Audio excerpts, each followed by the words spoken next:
Today is May 12th, 2026, and we are at the beginning of an experiment that will last through the fall with managing the blooming of Blue Bayou perennial salvia.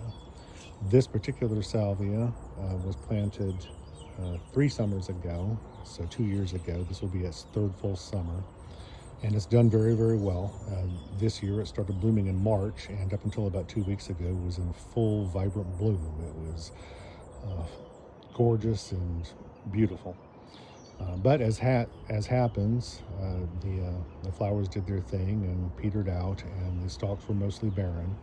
And so I did what we see here and cut the plant all the way back, almost all the way back to its base, with the intent of letting it grow out again, get another bloom out of it, then later on in the summer cut it back again and get a third. And then, from my understanding and listening to other gardeners on YouTube, I might even possibly be able to get a fourth out of it if I'm lucky and time it right.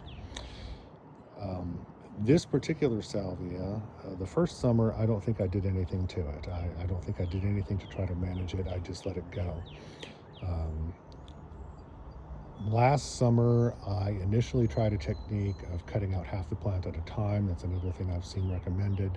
You cut out half the plant, and that part is growing back while the other half is still in bloom, and you kind of switch back and forth between them.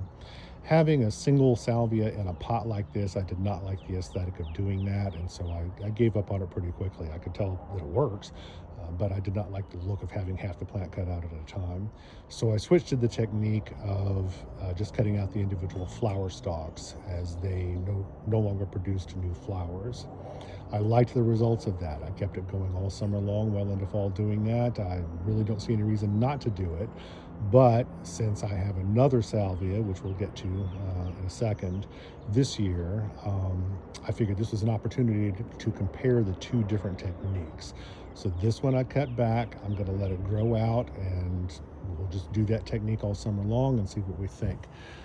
This one over here, on the other hand, this is a new one that I just planted about a month or so ago. It's the same variety, came from the same nursery. And we can see that I've already cut out a few of the expired stalks here. Here's one here that I'll cut out probably in the next 3 or 4 days, and I'll cut it right here. That will allow these nodes down here to grow out, and they will become new flower stalks, or that's what my experience was last summer. So, of course, this being on my back porch, which all of the plants on my back porch get a lot of attention. This is where I spend my time, and I don't mind giving them the kind of attention that we're talking about in terms of pulling off or cutting off individual flower stalks. But this year we have the two same variety in pretty much the same location, the same conditions, and I'm going to try both techniques, and at the end of the summer we'll see what we think. Stay tuned.